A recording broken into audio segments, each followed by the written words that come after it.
Les cas, il y en a des centaines, donc c'est techniquement pas possible de les énumérer tous, mais la conception de certains d'entre eux peut permettre de donner une idée de la logique à l'œuvre. Déjà, comme premier point d'approche, on a les méthodes. Ça semble complètement incohérent. Et là, effectivement, si on a dans l'esprit l'idée qu'il y a une triade, on va essayer de trier ces méthodes. Et on va se rendre compte qu'il y a des points communs, et ça va formuler des groupes.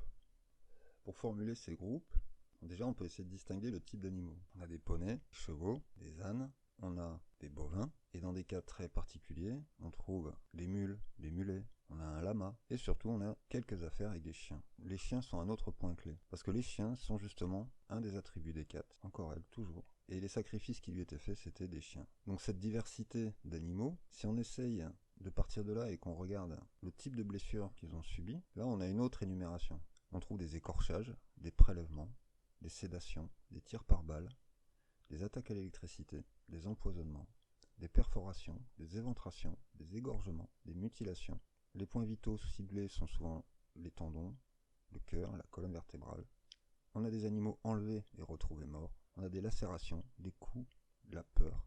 J'ai appris ça, je ne savais pas. On peut tuer un animal comme un cheval par arrêt cardiaque, l'arrachage, des brûlures, l'étranglement. Et là, on trouve des animaux déplacés d'un point à un autre, mais pas nécessairement tués. Donc on prend cette énumération et on la scinde. Dans le premier groupe, on trouve qui relève de l'écorchage, du prélèvement, de la sédation, du tir par balle, des attaques à l'électricité et des empoisonnements. Quel est le point commun entre ces attaques et les autres? C'est qu'elles sont, entre guillemets, moins violentes. Elles sont moins physiques. C'est-à-dire que dans le cas d'un empoisonnement, on n'est pas dans le cas d'une attaque à l'arme blanche, quelque chose de plus distant. Et ça, en criminologie, c'est la distinction qu'on fait entre hommes et femmes, très souvent, dans le cas d'un meurtre. Ensuite, il faut se rappeler un élément qui est très récurrent dans les témoignages, c'est le sentiment partagé par les vétérinaires qu'on a affaire à des gestes de type vétérinaire. C'est très précis, la personne qui agit sait ce qu'elle fait. Elle ne blesse pas au hasard, et notamment les prélèvements ou les écorchages sont faits vraiment proprement.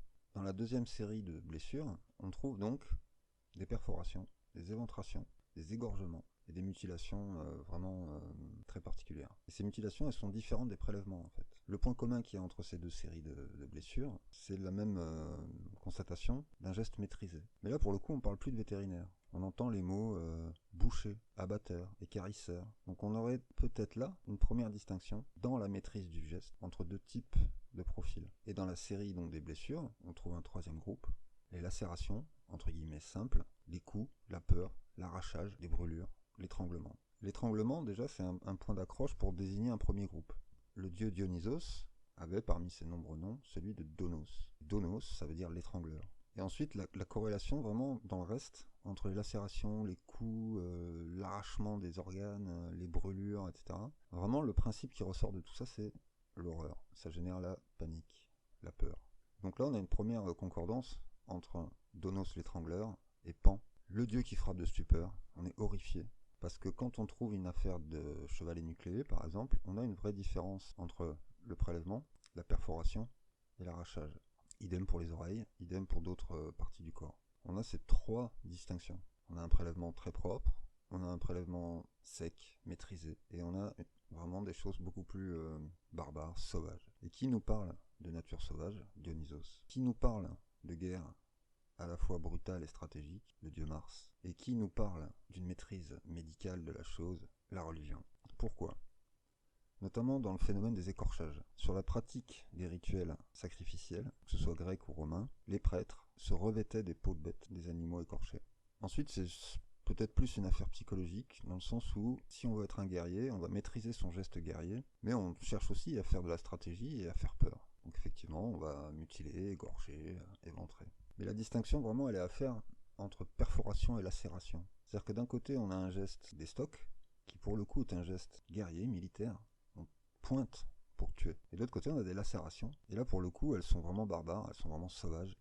Elles font couler beaucoup de sang, ou alors même pas forcément, mais ce sont des écorchures comparativement à d'autres. mais elle porte aussi cette notion de non-maîtrise. Et là, on est dans cette distinction qui existe entre Mars et Dionysos, parce que Mars, comme Dionysos, est un dieu de la nature. Seulement, dans la mythologie, du moins dans la conception psychologique romaine, on mettait deux choses en opposition primordiale. C'était l'opposition entre la nature sauvage et la nature maîtrisée. Et maîtriser la nature, c'était ce qui faisait de vous un être civilisé. C'est pour ça que les Grecs et les Romains considéraient tous les autres comme des barbares. Ils n'avaient pas maîtrisé la nature, ils étaient encore en proie à leur nature sauvage. C'est probablement une des raisons pour lesquelles ils ont intégré Dionysos à leur panthéon. Dionysos, c'est d'origine extra-gréco-romaine, comme Hécate. Et il véhicule un passé, véhicule un état primordial. Donc on a ces perforations de type militaire, vraiment destinées à tuer. Ce sont des organes vitaux très précis qui sont ciblés et touchés. Le cœur, la colonne vertébrale, les tendons. Et là, les tendons, effectivement, ça a fait résonner quelque chose parce que c'était une stratégie militaire des Romains, couper les tendons de l'ennemi. Et comment fonctionnaient les Romains dans un carré militaire, ou en colonne, ou en ligne? C'est une tradition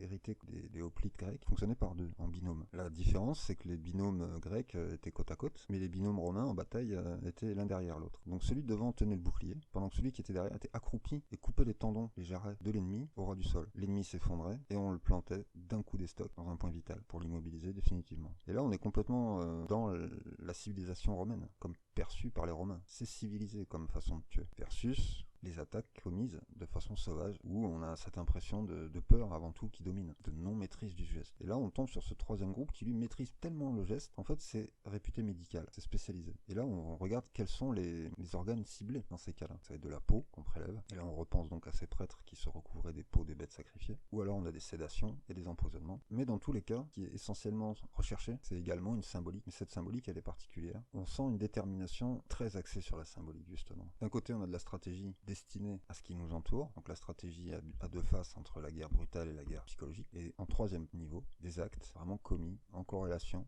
avec des rituels très spécifiques. Et là, on trouve ce binôme consul et pontife. On se dit, mais si ce sont des prêtres qui commettent certains de ces actes, à quel niveau est-ce qu'ils sont hiérarchiquement par rapport aux autres groupes?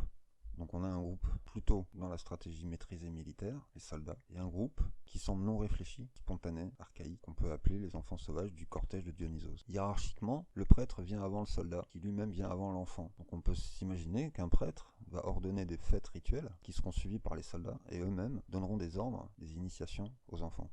Et au fur et à mesure que se produisent ces attaques, il subsiste des cas qui ont des corrélations, mais auxquels il manque un élément. Et on n'arrive pas à les attribuer à un de ces groupes. Et c'est là une des explications, on peut la trouver justement dans le principe de la hiérarchie des mystères d'Éleusis, où les groupes d'initiés avaient un parcours annuel à effectuer, et ces groupes d'initiés étaient eux-mêmes dirigés par un groupe d'initiateurs. Et effectivement, il y a certaines attaques qui ont une très forte portée symbolique, et qui sont encore distinctes, et notamment les attaques, les tirs par balle. Et cette hiérarchie qu'on peut retrouver avec un quatrième groupe hypothétique toujours, comme les trois autres, on pourrait l'affilier à ce qu'on peut appeler les consuls et les pontifes romains, c'est-à-dire ce binôme, ce duo, comme dans les légions romaines, comme l'ambivalence entre la guerre stratégique et la guerre brutale, comme l'ambivalence entre la nature maîtrisée et la nature sauvage. Donc ce groupe, consul-pontife, est hiérarchiquement encore au-dessus au niveau initiatique. Donc ce groupe-là doit marquer des moments très particuliers dans la série d'attaques au niveau des calendriers rituels notamment. Alors que ce soit après des rituels sociaux, politiques ou des rituels purement religieux. Si on prend un petit peu de recul, qu'est-ce qu'on trouve? À nouveau, un 3+1. 3 groupes plus un caché. Il n'intervient que très rarement, il se cache au milieu des actions des 3 autres groupes, mais il est ordonnateur des 3 autres. Il n'a pas besoin d'agir beaucoup. Son geste est recherché par les 3 autres, qui va induire une série suivante.